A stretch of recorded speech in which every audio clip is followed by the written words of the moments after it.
People are just sort of virtually arriving. So welcome to everybody from around the country and around the globe who are here. I'm speaking from sunny Wales in Swans at the moment. So I think I'll give it one more minute to go.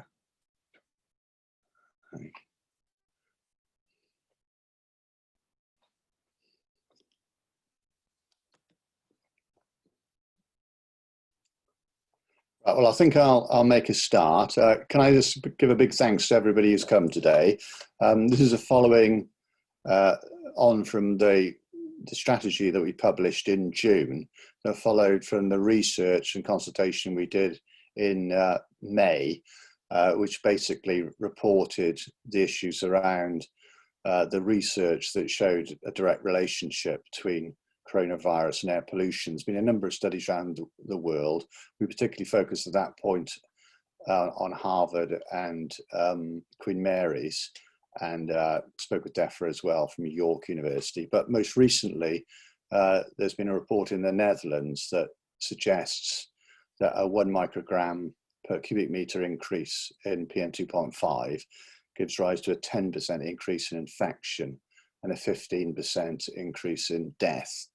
We also know, as we always suspected, that there's a relationship between BAME mortality, ethnic minority mortality, and pollution, and that can be largely explained by poor housing conditions and more pollution and more congestion in poorer neighbourhoods that are correlated again with ethnic communities. So you know, these things are coming forward fast. Clearly we're continuing to beat the drum to implement our strategy. And meanwhile, we've got the Environment Bill coming forward in September now, and we're calling to have World Health Organization prescribed limits actually enshrined on the face of the bill, in particular 10 micrograms per cubic meter of PM2.5 by 2030, with a staging post of 12.5 by 2025. And as we said, given that it rises to something like 15 points, it has done in London, a 1 point change, a 10% or 15% change in death rate would be very welcome as we await a possible second wave of coronavirus that could be much bigger than the first, and in the worst case scenario could be 120,000 more deaths. And it obviously, if we reduce that death rate by 15%, you know, that would be nearly 20,000 fewer casualties, fewer deaths. So meanwhile, obviously the Prime Minister has announced that we should be going back to work. I'm disappointed that there's more focused on safe public transport, you know, more frequent socially distanced, masked public transport with phased arrival. At the moment, also there's some suggestion that people, you know, shouldn't work from home necessarily. We're suggesting that people should maximize the work from home, and where we are is, in essence, people are beginning to go back to work in their cars, but the levels are still, we haven't got the levels of congestion that's peaking back to previous levels of pollution yet, and so we can expect the risk on pollution is less than it was. That's all I was going to say. It sounds a bit miserable, I know, but basically, people, I think, are getting the message. Our issue is to say, look, we want a more safer, sustainable, cleaner future. And the meeting today really is to say, okay, we've got the business community are taking this seriously, and we've got a number of examples today of leading businesses who are showing the way for a more sustainable way forward. And so it's a great pleasure to introduce a number of speakers today before opening up to questions. But before I do that, a great pleasure inviting you to spend 92 seconds looking at a little film that we've made that expresses in a graphic way, literally an animated way, our strategy. And I would, very much encourage people to retweet and share this film to encourage people to get the message, and also to use the hashtag Act for Clean Air. So without further ado, can I invite Cameron to show us the film? Thank you, Cameron.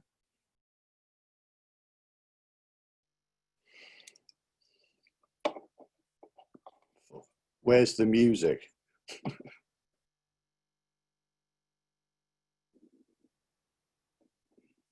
I can't hear the music.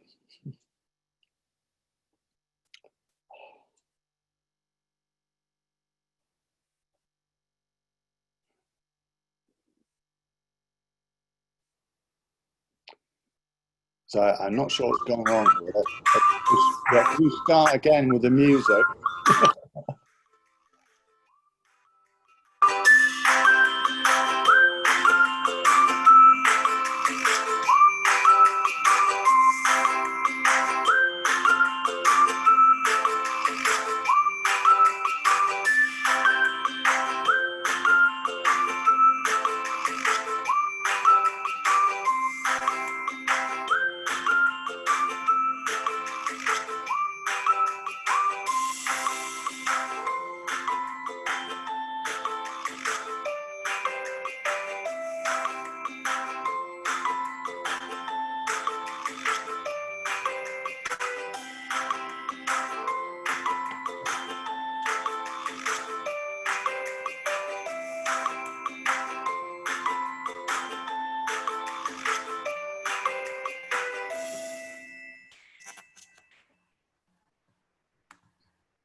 Right, well, that was rather lovely. Now, I don't know whether everybody got all the music or all the film, but what I suggest is that we'll play it again, Sam, at the end of the show, and encourage everybody to retweet it. But in a nutshell, that was a sort of, in my view at least, a sort of bouncy, engaging, shareable little film that expresses the sentiments and the proposals that we want.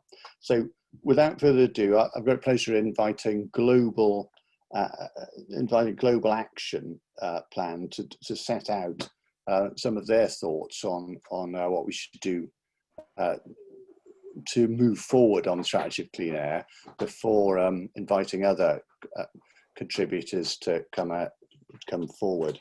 So it's can I therefore invite Larissa Lockwood, Head of Air Quality, and Chris Large, the CEO of Global Action Plan, to say a few words. Welcome, Chris and Larissa. Over to you. Thank you, Geraint. And yes, I enjoyed your video. I think we saw it all and heard the music of most of it. Lovely. Good word to describe it. It's fun, very engaging. Thank you. So yes, I'm Larissa Lockwood, Head of Air Quality at Global Action Plan. So I'm going to give a bit of context for our air business conversation today, and then hand over to my colleague, Chris. So for those of you who don't know, next slide, please. Global Action Plan is an environmental change charity who for the last 25 years have tackled issues at the nexus of climate change and human health. We're behaviour change experts and are currently focused on two key areas, air quality and consumerism, where I lead our air quality work, where we're aiming to fuel and provide building blocks for the clean air movement, working with 4 key audiences to drive change. So one is with the public directly, so through things like the Clean Air Day campaign, which is the UK's largest air quality campaign. If you don't have the 8th of October in your diary, put it in there now.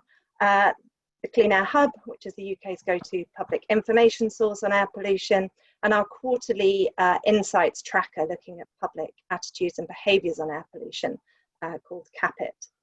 We also work with some of the most vulnerable audiences, so working with the health sector.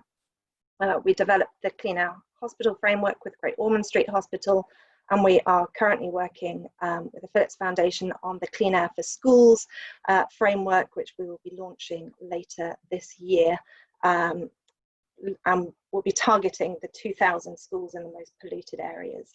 And of course, we're working with businesses, which is what we're talking about today, recognizing the role that business can play in tackling air pollution, not just through cutting emissions from their own operations, but also by enabling the rest of us to take low pollution behaviours.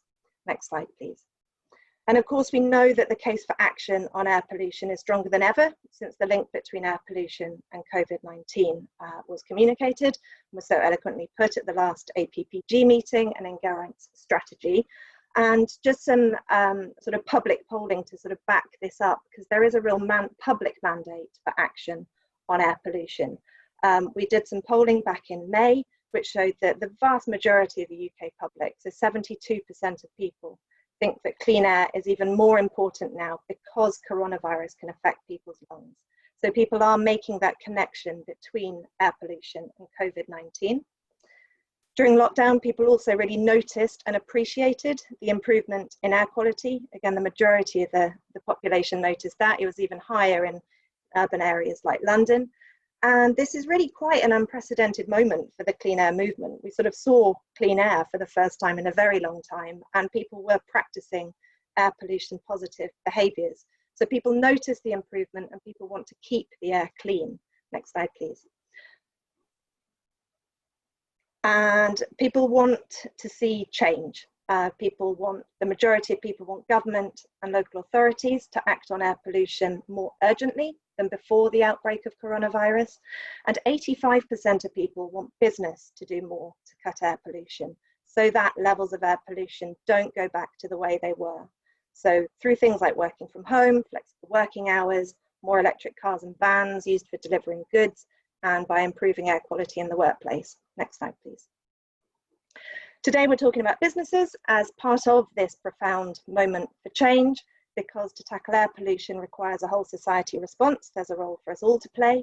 And as this slide demonstrates, there's quite an opportunity for businesses to tackle air quality, as you can see the contribution that business makes to air pollution. And this is business in the broadest sense, so from professional services through to chemical factories.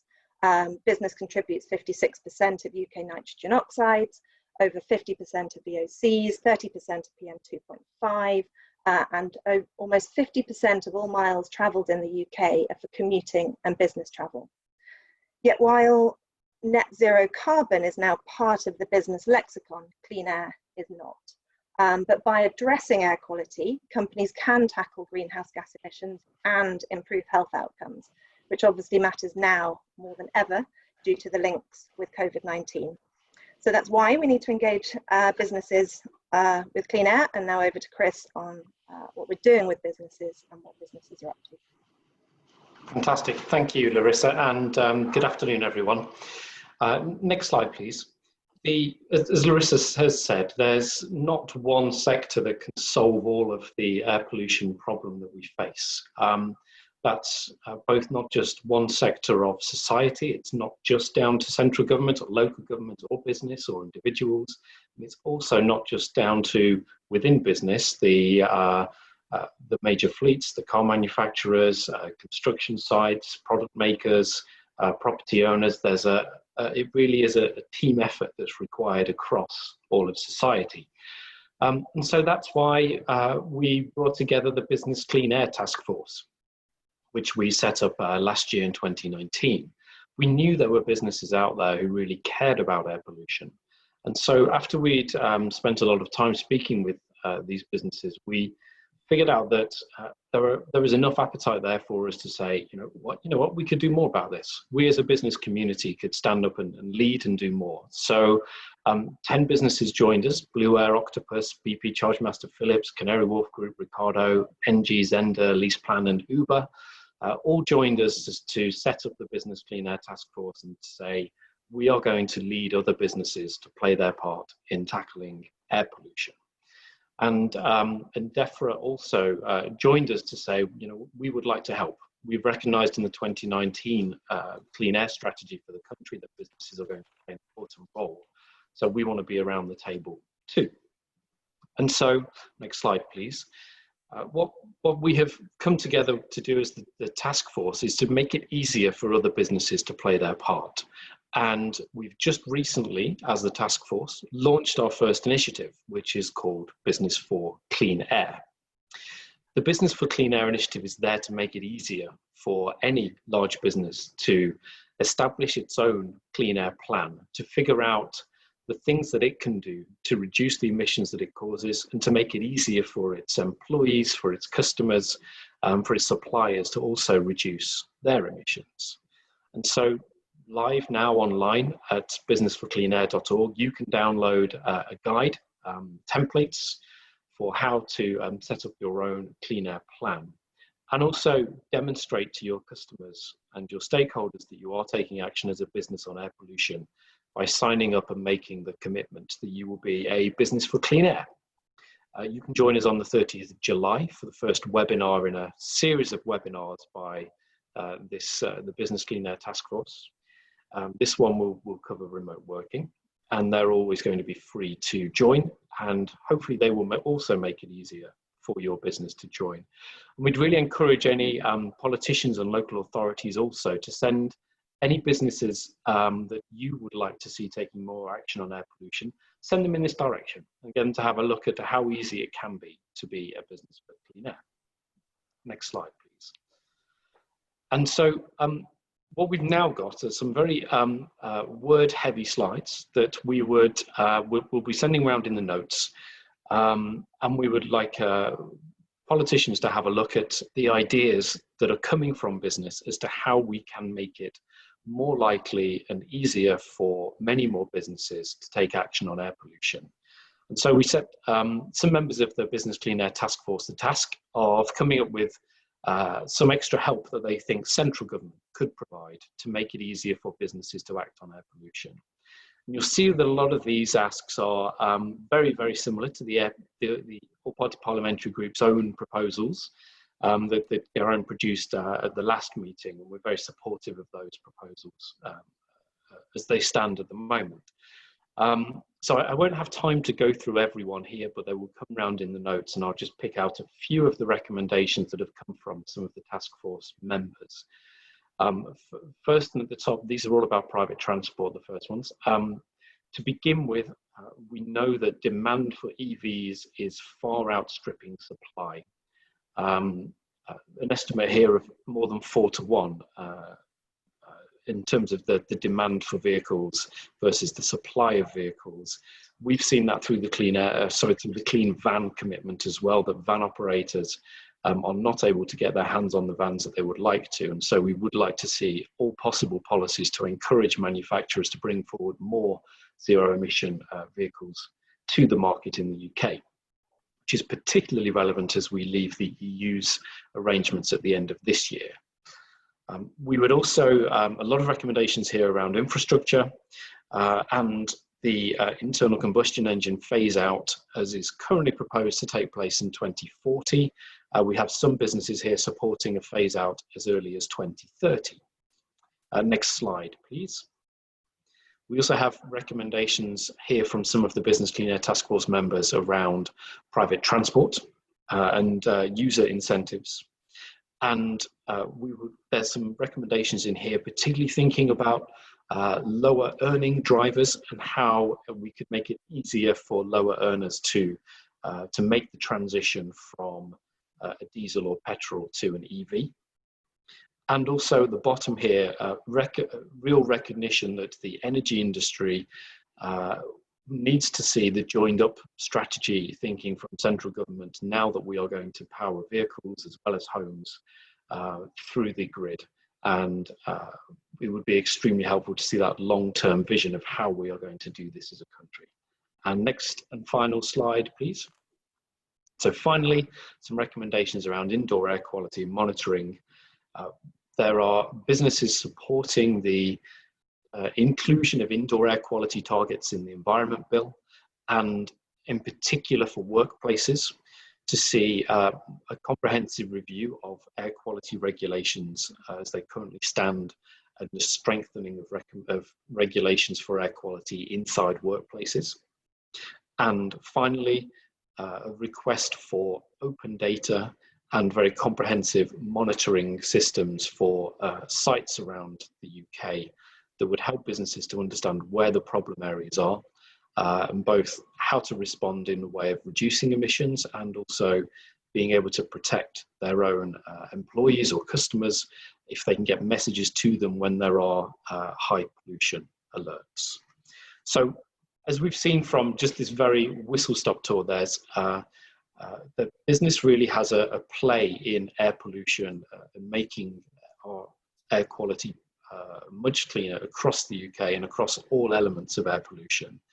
And we found very many useful partners and willing partners in trying to bring this about. And what we're going to hear from with the rest of today's session, and I think there's definitely time for questions at the end today, is from some of those businesses who are seeing the benefits of taking action on air pollution. Because it's not just every breath we take being cleaner when we have clean air, it's also that businesses see very hard and tangible benefits to their operations and their relationships with customers and employees when they take action on air pollution.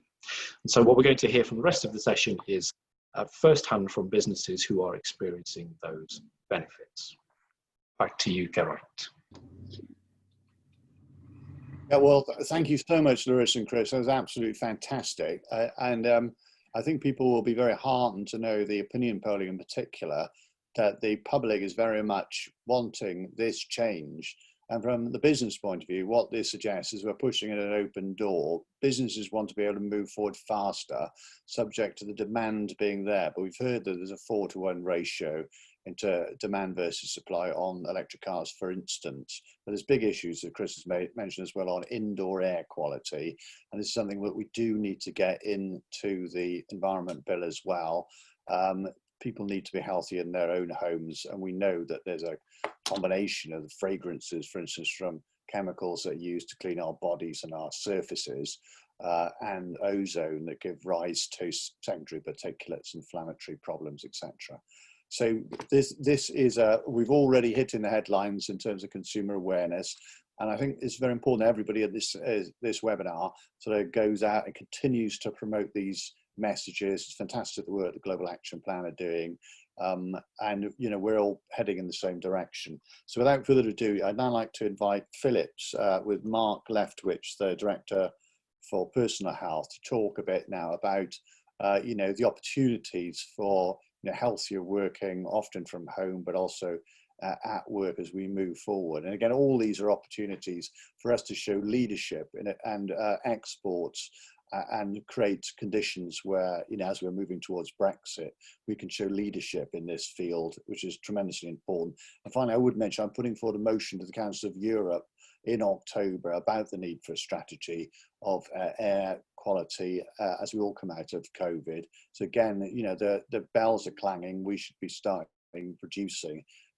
products that can create a safer, more sustainable future. Over to you, Mark. Thank you, Geraint, and thank you to Larissa and Chris. So my name is Mark Leftwich. I am one of the directors at Philips in the UK, and I'm also the Philips Foundation lead for the UK. So working on projects that we can work around the country for the more underprivileged or challenged areas of society. So delighted to be here. So we are one of the BCAT companies, as Chris mentioned. And really, for those who don't know, Philips in the UK, so we're a large multinational health technology company. We focus predominantly on healthcare and trying to be an innovative partner to the NHS, really looking at everything from prevention all the way through to diagnostic, treatment and home care. And air is a really big topic for us and a big passion for us, and one we've been working with Global Action Plan now for the last few years. I'm going to try in a very short period of time to take you through some of the things that we've learned during lockdown. I've got some statistics, but they're on paper, they're not on a slide, so I'll do my best to relay them over to you. And really, just in a few minutes, I just want to explain to you what we've really experienced, our employee experiences during lockdown, some interesting statistics we found out on air quality and our well-being of our staff during that time, and just some thoughts around, again, what we think we should be doing going forwards as we come out of lockdown to ensure that we can carry on some of this great working we've done, and also to limit ongoing pollution in some of the learnings. It's really important to us as a company for two reasons. One is we really see the link between physical health of individuals and the health of the planet, and air really comes across, and it's very clear to see the links between the two, but also to really prioritise our time and effort onto things which are really meaningful and of the moment. So last year we worked with the foundation on launching the Clean Air for Schools project in Greater Manchester, as Larissa said, trying to look at the link between air quality in children and both their physical health and their educational attainment, to really understand about how are children learning in schools and what can we do to give them better learning environments, especially in areas with significant poor air quality. And then also during the COVID crisis, interestingly, we've been really throwing our resources at the NHS in the last 17 weeks, both people, technology, product, PPE that we've had, really thinking around how do we make an immediate impact on the immediacy of the problem, but also leaving a better legacy for the NHS to really come out the other side with some new skills, new technology, new solutions. And I'll mention that in a second. So what have we been doing? So we have 1,000 people in the UK, in Philips.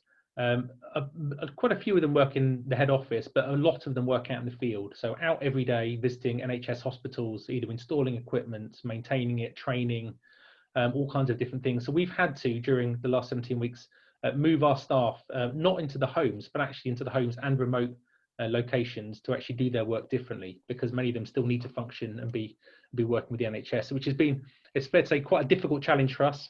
But one we've actually really jumped at and really seen a really positive experience of. So we ran an employee survey in June, just gone, and I've got the stats here, and this is what I was referring to really ask the staff, what is the positive benefit that they've seen of remote working? In a business which we've always thought was impossible to do remotely. Our customers, our NHS hospitals, want us to be on site, want us to do their training live. It's very difficult to really digitize some of these things, has been the history. But actually, we've really seen some profound changes. So 83% of our staff have said actually by being at home, they've actually been more productive or as productive than before. So again, breaking some of our beliefs that wasn't possible. The reasons they said that were 84% said they save travel time every day. And interestingly, the second thing they call out is that 66% of them say it reduced personal impact on air pollution. So the second biggest reason people believe that actually working at home is positive for Philips employees is that actually they can live their values and they can actually bring home some of the things that they talk about, and we talk about as a company all the time. They can actually live them far more day to day.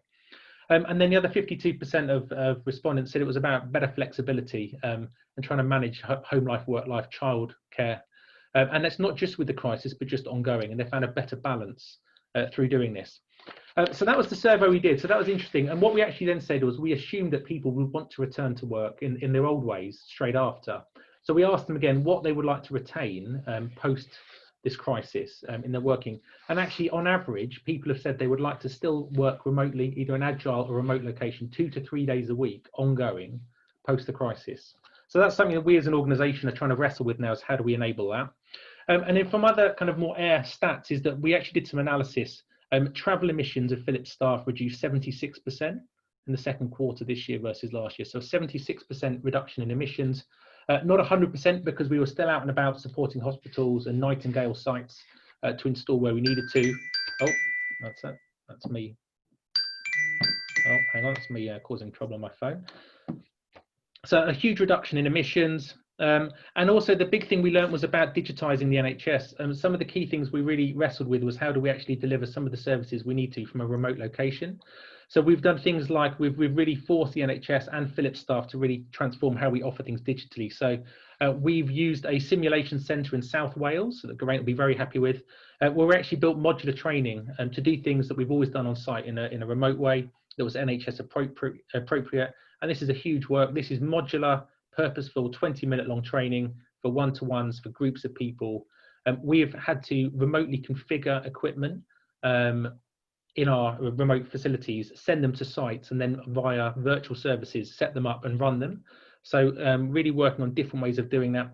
And we've worked out, this is about 5 years worth of development. We've done about 6 weeks with the NHS in digitising transformation. And again, these are the things that we will continue to push post-lockdown. It will mean that we can continue to limit emissions, limit travel time, and also really force through some of the more fundamental things. So really to finish, that's what we've been up to. We see a huge change. We are wrestling with how to bring Philips into post-lockdown in a way that is meaningful and balancing pollution, but also with a return to work. And we're really facing into that. Things that we're focusing on and we'd like your support is, again, what more guidance can we provide and can government provide on working from home and remote locations, especially in pollution hotspots. I've got employees that work in farms. I've got employees that work in shared flats in central London. So I can't give them the same guidance. How do I make sure they're safe if they work from home? And also the pre-addressing the issues that may arise in future through, if we can really address a huge increase in home working or agile working to reduce travel, what do we need to put in place then that will then come? So there'll be more deliveries, more home deliveries, a different way of living. And what can we really put in place to support people to then not increase the air pollution in their areas? So things like electric deliveries, clean automotive technology, so that in the societies they live in, that they're going to work from, that the air is cleaner and that their homes are actually better protected for the future.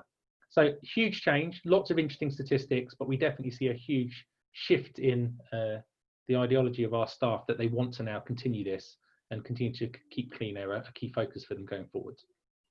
So that's the Philips perspective. So back to you, Geraint. Thank you very much. That was absolutely marvellous, Mark. Thank you very much. And that just shows the changes that are occurring in many businesses, and we want to see change. Can I remind you people that they've got the opportunity to put in questions to the questions and answers section on any of our speakers or any of these topics. So please do, and we'll try and answer those at the end. It's worth reminding, of course, that I know there's been this attempt to get people to sort of go back to work, and from a clean air point of view, we do want people to rebalance what we're doing. We do at the same time obviously want to revive I don't know, hospitality and the like. There's concerns about that, but the issue here is having a sort of healthy balance and flexibility so that we can do all these things. And now I'd like to invite Ben Simons of the Zender Group, head of Clean Air Solutions, to talk about indoor air quality, which I touched upon as critically important in all our homes and working places, hospitals and schools. Over to you, Ben. Thanks very much, Geraint. Good afternoon, everybody. Great to be with you. So as Geraint said, I am country manager for Zender Clean Air Solutions, so I've got responsibility for all our operations within the UK market. And just to give you an introduction to us, we are absolutely passionate about indoor air within business. And what I'd like to do is, over the next few minutes, is just share with you all why. Next slide, please. So we see indoor air quality as still a huge industrial workplace issue. Why is that? Well, first of all, air pollution is a huge health risk. We know that with outdoor air, that's exactly the same with indoor air as well. Of course, employers have a duty of care to protect their staff. And what we know and what we've discovered is that cleaner air is going to lead to, frankly, more productive employees. So over the last few months, we've been working with a global action plan, and we've been putting together a communications campaign to begin to share some of the impacts of poor air quality from real workers, real people that we've worked with. We're then going to be also developing a white paper. We're in the process of doing that now, which is going to be shared with the HSE, with MPs and business. And that's going to be detailing our recommendation as regards clean air in the workplace. But just to give you a little bit of a preview of that, what we're going to be calling on is for lower acceptable limits for air pollutants in the workplace. We really want to encourage businesses to really take ownership of monitoring air pollutants in the workplace to make sure they can provide the best possible workplace. And we'll be designing a communications strategy and campaign around that as well. That's due to be released in mid to late September. So we're obviously very excited about that. And what I'd like to talk to you for the rest of my time is just what underpins that and what we've learned in the UK and why we've reached these conclusions. So next slide, please. So for those of you that haven't heard of Zender before, we're the market leaders in the field of industrial air purification all across Europe. A typical Zender customer is not really focused on achieving legal compliance. They've already got that. What they're more focused on is how can they actually make air quality better for their staff? And that's normally due to maybe the staff have complained about the air quality in the premises, or management have just got a belief that they can do everything they can in order to make it the best possible environment for their staff. And what we've learned, though, is when you really dig deep, when you really engage with businesses, is we begin to understand the true costs and implications of poor air quality. And a big part of that is health, but it's not also exclusively health. And there are some opportunities for businesses and some large opportunities within that. And I'd like to share that now by just going through a customer of ours, BOC, British Gases, and just sharing their story with you. So if you could go to the next slide, please. So BOC, if you're not familiar with them, their business is the supply, filling and refurbishing of gas cylinders. And they supply industry, hospitality, healthcare all over the UK and Ireland. Now, their issues when we first engaged with them were general airborne dust. And that was caused by a number of different factors. So things like activity from forklift trucks, products coming in and out, ingress from outside. There was no single dust source. There was just dust that was being created all around their plants. But the effects of that dust was really quite significant. And we quote in the slide here, the regional manager at the time there, who actually said to us in the beginning of the project, look, at the end of the shift, the staff left looking like they'd been at a coalface. A number of them were suffering from black nose syndrome, so where you get a layer of black dust inside the nose. There was actually 6 cases they were reporting of workplace asthma amongst the staff. And there was a layer of dust over workstations and workplaces and everything around and about. And what that meant is that on a day-to-day basis, the actual staff there were having to do quite a lot of cleaning in the premises, and it was taking quite a lot of time. If I then add to that with the type of clients that they've got, they were actually having to stop production at times because they needed to make sure they were audit ready. They needed to know that if you know, their customers were coming in and doing an audit, that the place was as good as it could be. And the only way to do that was to throw bodies at it and to throw labour at it. Next slide, please. So we obviously engaged with them. We put together a project and a solution for them. We did an investigation. We identified the worst areas and we installed some of our units, as you can see on the right hand of the slide here. The initial result that we measured was an airborne dust reduction of between 70 to 80% in the worst areas. But what really struck us was the feedback that we had from BOC over the next year or so as we developed with them.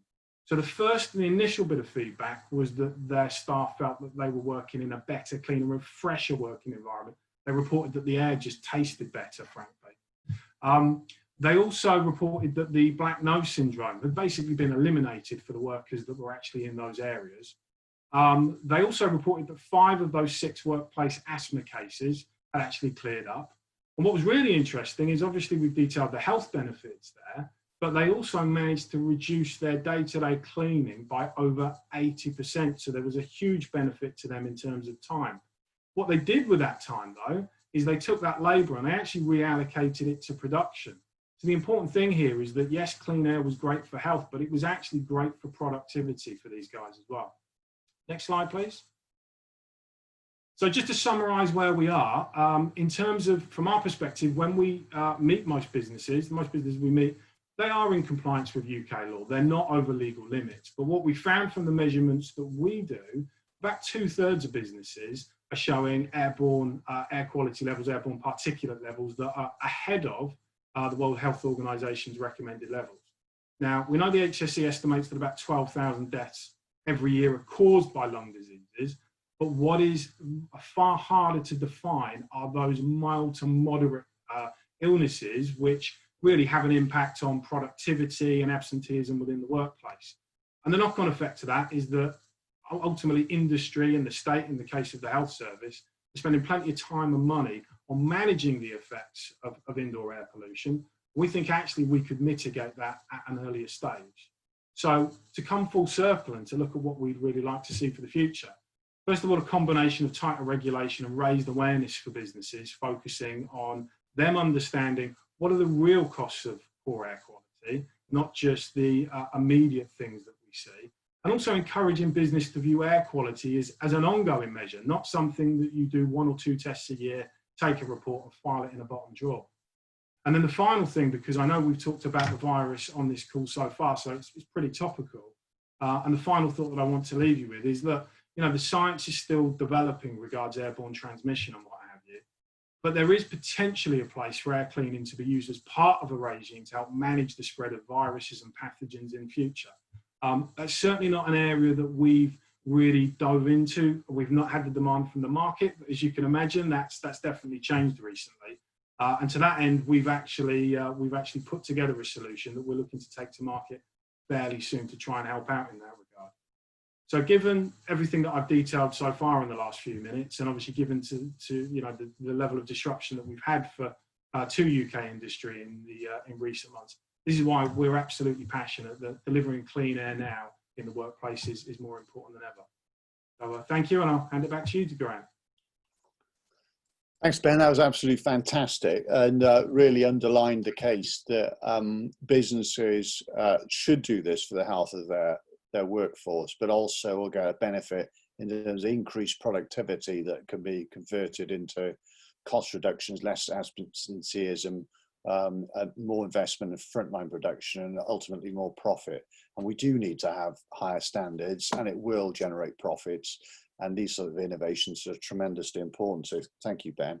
Now I'd like to turn, without further ado, to Fiona Howarth of Octopus Electric Vehicles to tell us about the many virtues of electric vehicles. Over to you, Fiona. Thank you very much. Thanks very much, and thanks very much for having me. It's a pleasure to be here and talking on a topic that I'm very passionate about. So I run Octopus Electric Vehicles. For those of you that don't know us, our purpose is basically to make it as easy as possible to switch to electric vehicles as we can. So that's everything from helping you find the car or the van, taking charging and smart charging so that you can access inexpensive electricity, and then also offering those inexpensive electricity tariffs as well. So we're a sister company of Octopus Energy, which is a large renewable energy supplier as well, with about 1.5 million customers. If you step on, the next couple of slides are things that you guys all know standard anyway, right? So obviously there's a huge number of deaths, premature deaths in the UK, particularly from outside air pollution, of which cars are obviously and vans the biggest concern there. Some research obviously showing that lung capacity of kids was impacted by 8 to 9 years old. It was up to 10% reduced lung capacity, which is obviously quite scary. And we're spending an estimated 20 billion a year due to the adverse effects caused by air pollution. So obviously this is stuff that you know, and you're obviously talking about the impacts earlier from COVID as well. And actually we've shown, I think research showed that an estimated over 1,700 deaths were saved in the UK during a 30-day period up to the end of April due to lockdown. So a huge amount of opportunity to make a big impact. If you step onto the next slide, obviously at Octopus EV, we do encourage walking and cycling and taking public transport within appropriate circumstances. But if you are going to drive, then we do suggest you make it electric to make it clean. What we spend a lot of time doing is actually debunking myths around EVs. So actually a lot of people just don't realise how good electric cars have become. Here is a snapshot of just 6 of the vehicles that are available now. But since I started doing this about 3 years ago, there was just a small handful of cars that were considered to be even okay to drive normally. Whereas now there's a whole selection of about 15 of them with ranges well over 200 miles in a number of them, which is just fantastic. And more of them are coming to the market all the time. So actually what we do is during normal times, we run events. We run events both with workplaces, so we'll come to businesses, we'll take those vehicles, we'll run test drive days so that people can get in behind the wheel. Often people think they're just milk carts, and then they get in behind and they find that they've got this really high accelerating nippy vehicle that they enjoy driving. So people are kind of blown away from that perspective. We really enjoy doing those. And also we do that with local authorities too. So we partner with Transport for Greater Manchester, for example, last year, and we did a number of events where we might bring stationary cars and experts to speak to people, or we might do test drive events as well. So that's been really exciting. And as part of that, we partner with people on the charging too. So Cameron, if you step onto the next slide, what a lot of people don't realise from a charging perspective, of course, now is there's over 11,000 locations in the UK where you can publicly charge your car. And that's significantly more than there are petrol stations. So there's about 8,500 petrol stations. So just helping spread word that actually that's possible. But actually for a significant number of drivers, PwC estimate over 72% of drivers actually have access to off-street parking, which means that they can charge at home. So it's really only for longer journeys or for those drivers that don't have access to off-street parking that they need to access those public charging locations. And actually, as I was pulling together the slides on this, I went to ZapMap to try to highlight that, and I looked at the UK and Ireland map, and it was so busy that I zoomed in on London, and then I thought, actually, of course everyone would expect London to have charge points. So then I zoomed in on Troon, which is on the coast of Scotland, where I happen to be right now. And actually you can see in that third map there in Troon, there's actually a lot of charging near me still just now. So there's a huge amount of charging, and I think people don't realise that, as well as how good the cars have become. So it's really a viable option for so many people, and I think for years we didn't have such good options in terms of vehicles. In fact, on vans, it's still very challenging to get access to good vans with good range, but particularly on the car side, there's so many options there now.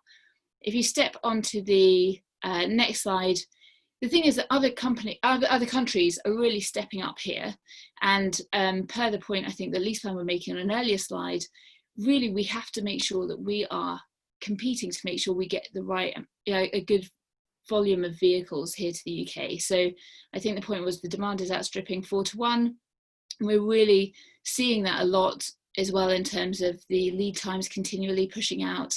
And places like Norway hit over 40% of their new cars last year were pure electric, which is significantly more than us. I mean, we're not even scratching the surface here.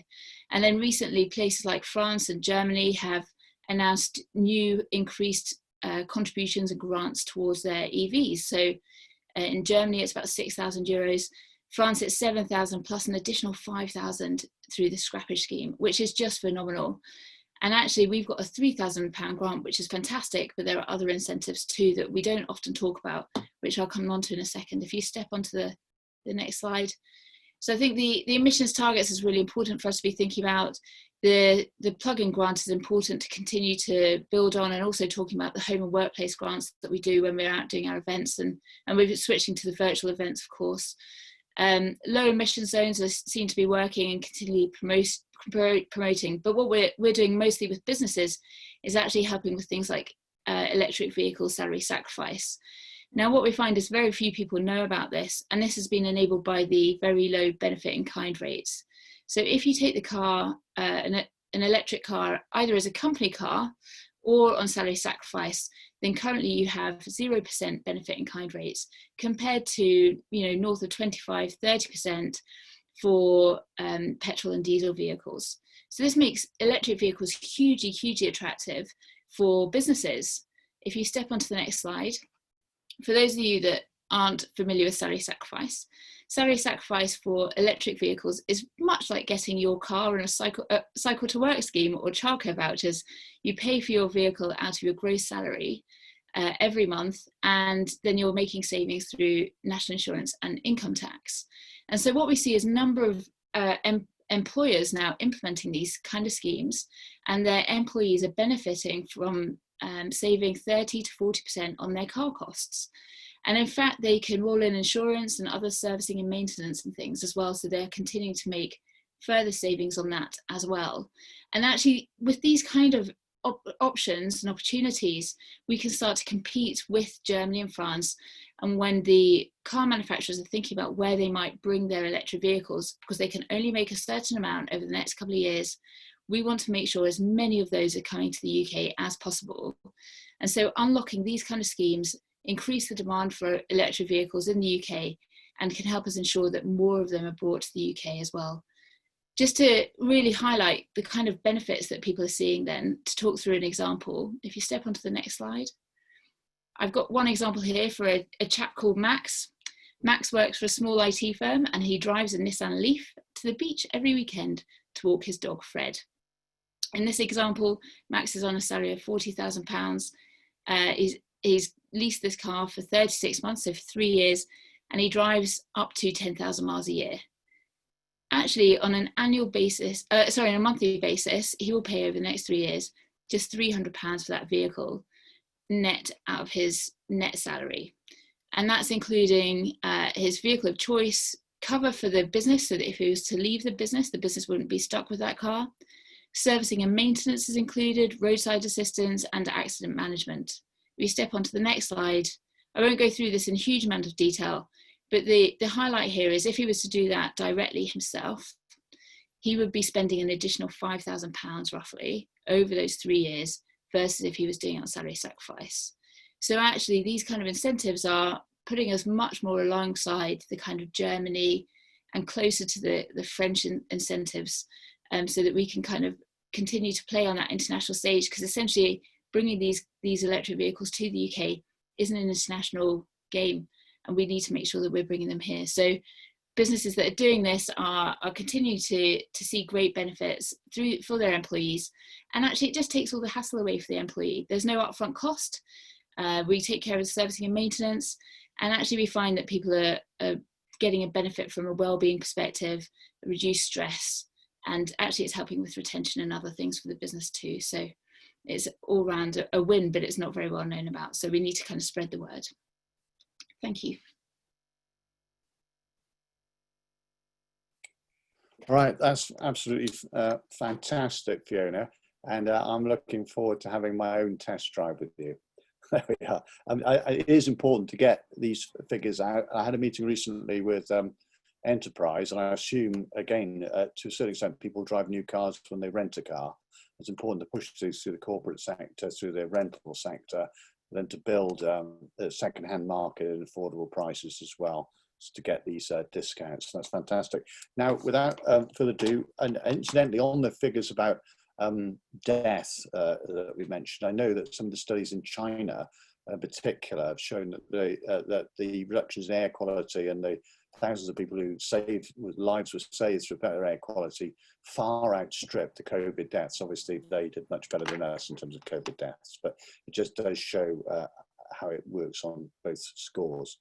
And now I'd like to, great pleasure to invite Anna Sargent from DEFRA to speak with us. She's Deputy Head of Air Quality and Industrial Emissions. A pleasure being with her, and the Minister for Clean Air, Rebecca Powell, who's very much enthusiastic about having a sustainable future, of course.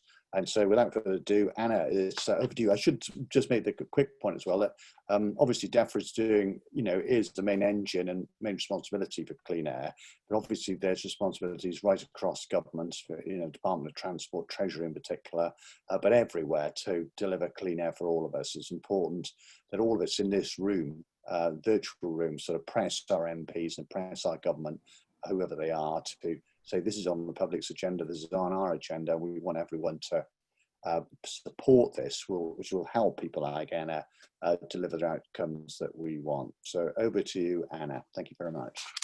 Thank you very much. Yeah, really good point made. This is a very much a cross-government interest. So I've just got 5 minutes, and my brief was to talk about the support the government is giving business and what more can be done.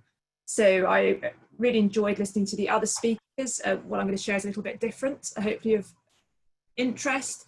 I'm going to focus on 3 main areas, but then also, given the interest today, I'll also touch upon indoor air quality. So in terms of what is government actually doing to support business? The first area I'm going to focus on is just setting sending a very strong message and framework that air quality matters. And it's been touched upon a little bit before, and I'm sure many of you are aware, but just sort of set out sort of the main thing on our agenda at the moment is the Environment Bill, which will establish a very clear framework for emission targets going forward, particularly on particulate matter, so the smaller dust particles, PM2.5, and at least 1 other major pollutant. And we're looking forward to that the bill coming back to Parliament as soon as possible after recess, because this is something which we're really excited about and looking forward to set the direction for the future.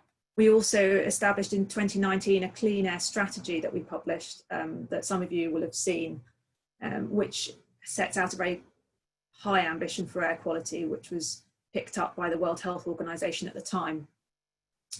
So that's the first thing government's doing. It's just setting a really strong framework and message that air quality matters. And then secondly, in terms of what government's doing, moves into the space of more direct incentivisation. And this is particularly around road transport. And as a nice example of where there's cross-government interest, and inevitably there's a strong Department for Transport interest here. I think it's not surprising to everybody that the biggest air quality improvements during lockdown, without doubt, has been the result of reduced NOx emissions from transport. And so this is, this is something which clearly people in the country and government wants to build upon post lockdown, post COVID. There is already a very strong incentives framework in place. So we have a 3.5 billion plan to reduce harmful emissions from road transport. And it includes nearly 1.5 billion between 2015 and 2021 to support the uptake of ultra low emissions vehicles. I suspect many of you will have come across OLEV, the Office for Low Emissions Vehicles, which is a team working across government to support the early market for ultra low emissions vehicles. There's also a large 1.2 billion cycling and walking investment strategy, which post-COVID is particularly exciting. To see how we can continue some of those changes in behaviours. And in addition, there's almost 500 million to help local authorities develop and implement their own local air quality plans, so clean air zones, for example. So there's a significant amount of direct incentivisation in the transport sector. There was also the Road to Zero strategy, which was published in 2018. And that looks to the end of the sale of new and conventional diesel and petrol cars and vans by 2040. And what that does, I think, is provide a really clear impetus for a new market going forward. So that's the second area around the actual direct incentivisation. And then the third area I was just going to touch upon in terms of supporting business is the regulatory framework for industry. And it's something that we know is really important for industry to create a stable and level playing field in terms of what's required for air quality and broader industrial emissions such as water. So I've got 2 slides. I don't know if you could possibly move on to the first slide. Brilliant, thank you. I won't dwell on this in too much detail, but I just wanted to share with you a sense of where the sort of industrial contribution, industry as we define it in our statistics, how much of an improvement has already been made, but how much there is still a significant contribution from industry in particular to certain pollutants.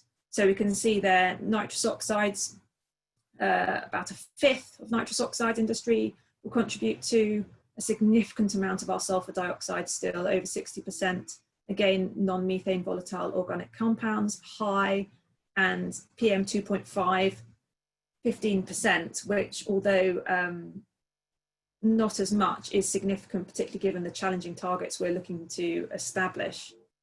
And then the next table I think is just interesting for people to realise quite how much of an improvement has already been made. And it's really important for us that whilst we look for further improvements, we do recognise and celebrate the achievements which have been made since 1990 by a reduction in industrial emissions. So you can see there NOx 86%, VOCs 50%, sulfur dioxide 98%. That's huge.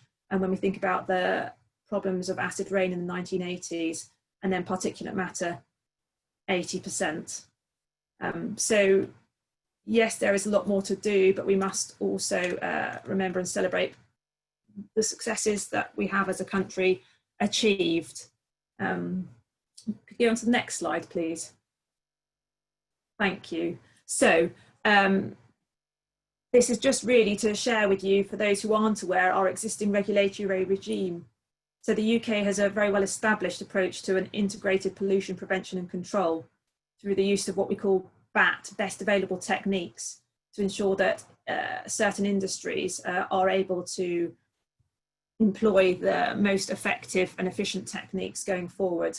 And we very much established this integrated approach within Europe and will be committed to it post EU, and already have the sort of the base of the Industrial Emissions Directive established in our own legislation, our own environmental regulations, and they will move forward with us post EU.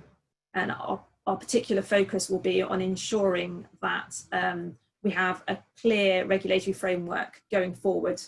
I'm not for time going to go through this diagram in detail, but what it does is that it just shows that there are various regulatory components depending on the type of industry, for those not familiar with the detail. And I should also add that if anyone has any questions, please do feel free to get in touch. So yeah, the big next step for us is to consult on the future of the BAT regulation, and we're hoping to do that in the autumn. And we are very much engaged with a number of our industrial contacts to see what it is that they value most and need going forward. We also have, in the Clean Air Strategy, committed to working with industry to see what is possible beyond the regulatory baseline. That's something that we are looking to explore going forward, but are also very mindful of the current context that businesses find themselves in, and are very keen that when we look for further reductions, that we're working very closely, again, another example of cross-Whitehall, working with our colleagues in BAYS to align with the decarbonisation agenda, so that we ensure that businesses feel supported and not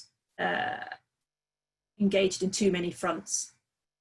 So that is a really whistle-stop tour of the three areas in which I think it's important for us to support industry, sending a strong message on the sort of overall importance of air quality, clear framework for direct incentivisation, particularly around transport, and then a clear regulatory framework for industrial emissions.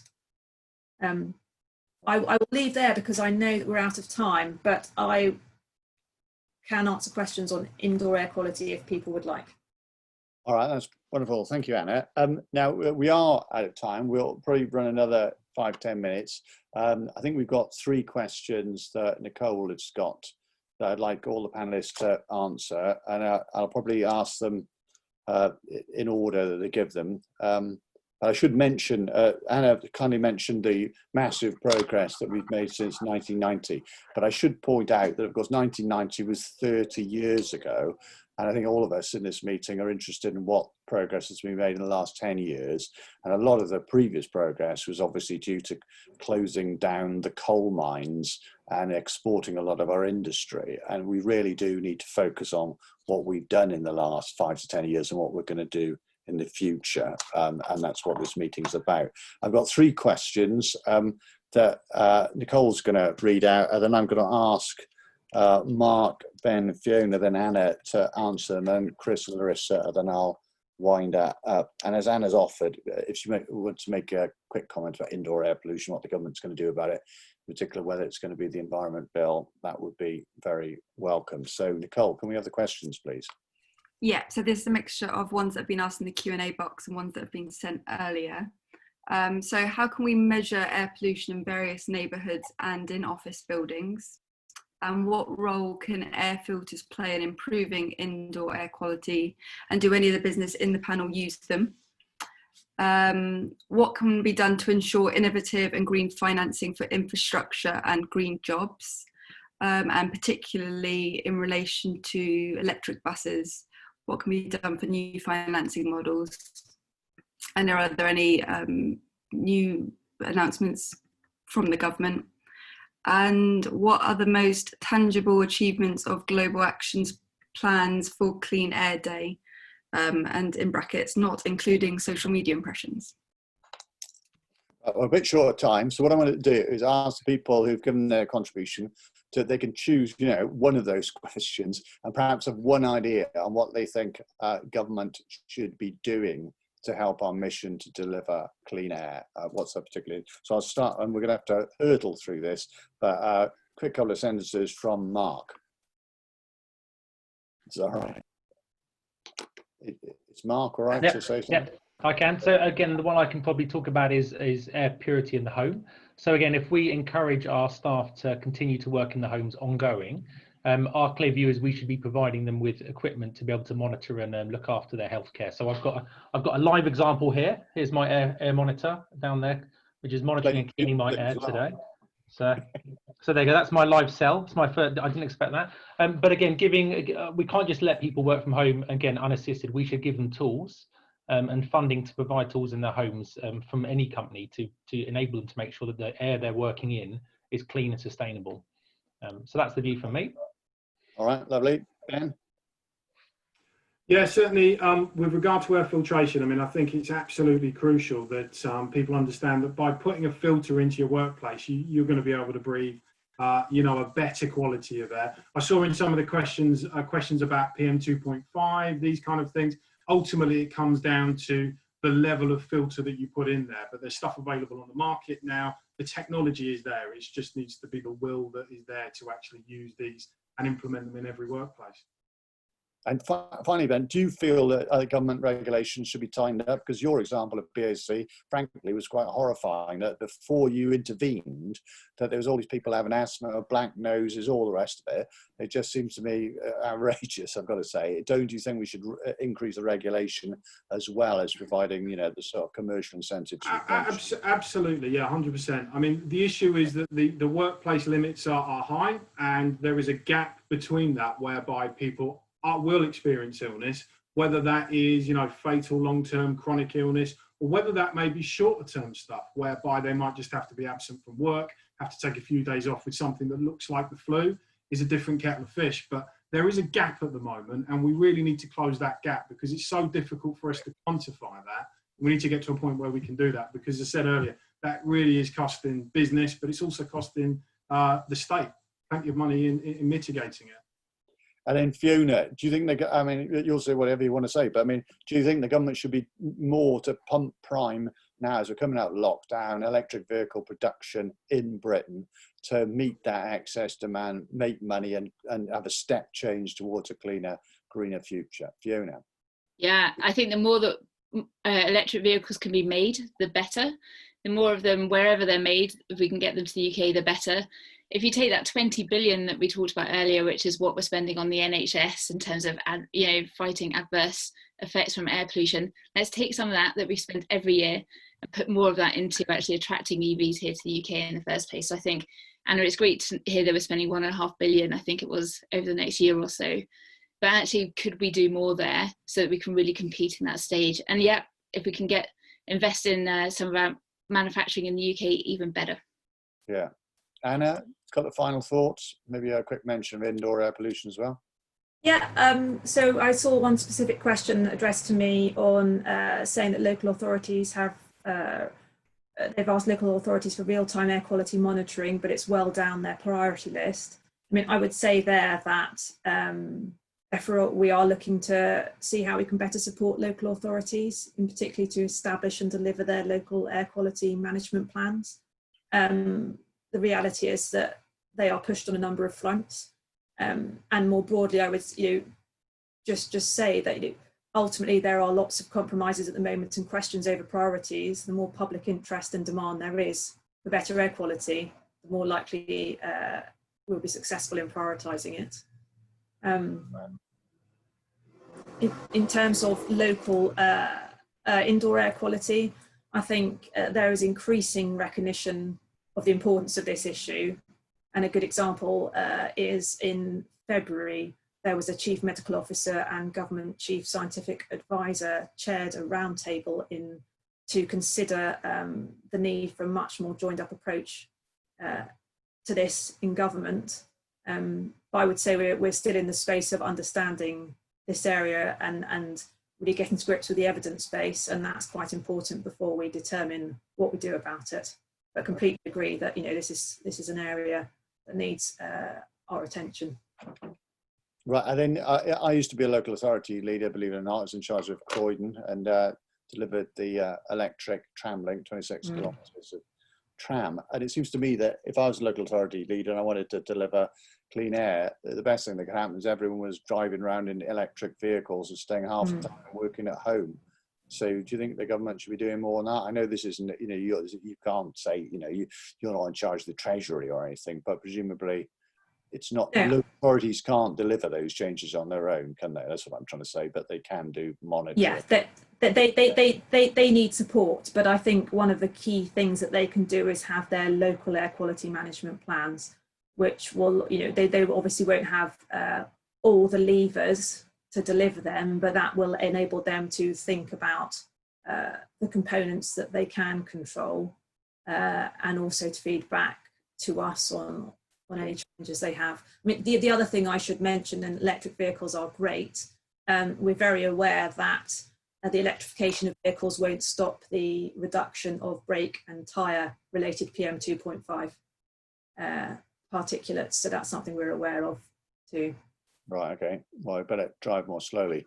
Now, thank you very much for that. And then can we have a couple of final words from Chris and Larissa, maybe along the lines of, you know, what collectively industry can be doing or what we can be doing to get the message out to industry that, you know, we've all need to pull together for a cleaner future. And I would, incidentally, in passing, encourage all the people who are, you know, this meeting will be on YouTube. We want it to be a great success. So hopefully people will click on it, share it, give it to their friends, and before you know it, we'll have thousands of hits. But Chris and Larissa.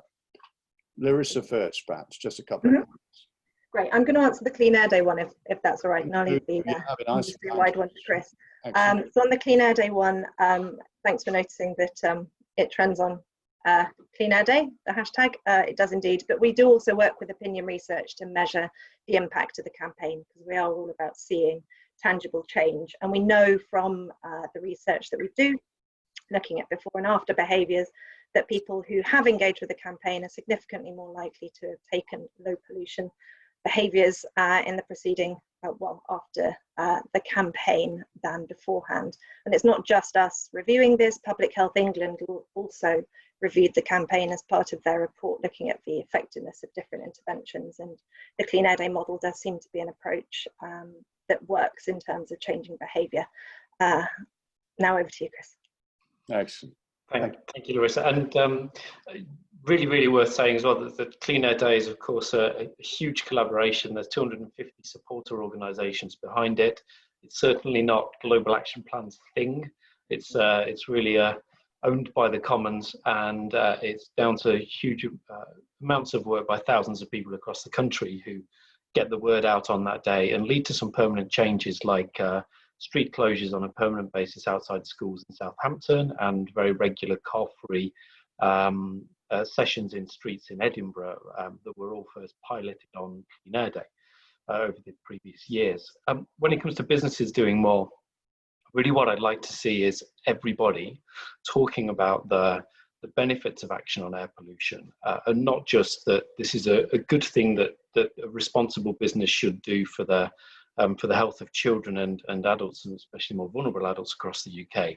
It's just better for business. You know, it's good for our customers to show that we're responsible businesses. It can save money. You've seen the examples today from Philips and Octopus and Zenda that showed even factories can get more productive when we have clean air inside them. And it's not just about having every breath we take being cleaner. So I would like everyone just to share the benefits of taking action on air pollution as widely as you possibly can, especially if that's Clean Air Day this year on October the 8th. All right, that's brilliant. Thank you very much. Don't forget that date, but obviously we're going to move to every day to be a Clean Air Day. And obviously we want to have literally a healthy economy. I'm going to ask Cameron to play us out in a minute with our fit film. I would encourage you to share the film. It's a very short film. You can actually find it as well on my own Twitter feed, Garrett Davis MP, so you can just retweet that if you choose to. It's the hashtag for this particular meeting and our previous meetings, hashtag Act for Clean Air, which is supposed to be doubling, you know, Clean Air Act type thing, big joke. And so we want to move forward on that. And again, this will be, the contents of this meeting will be sent to you, and we'll also have a YouTube that we're hoping that people can tweet or retweet or whatever. So thank you so much to our fantastic panelists today. It's been a great meeting, another step forward in a road to a cleaner, greener future for the UK, showing the way globally on how we can all be more healthy and productive at the same time. So without further ado, I'd like to now invite Cameron to play us out, and I'll see you all soon in the next APPG meeting on air pollution. Bye-bye for now.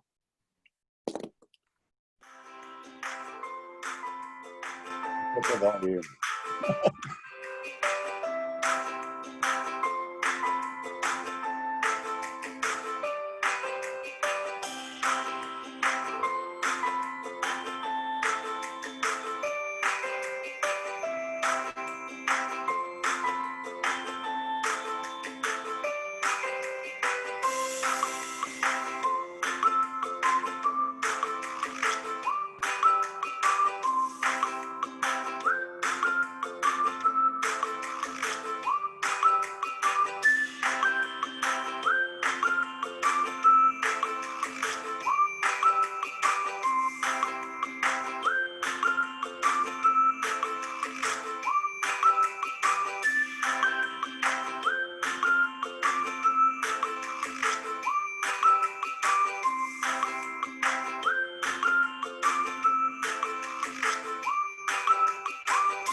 Steven Spielberg, eat your heart out. Anyway, good to see you all. Thank you very much, and see you all again. Take care.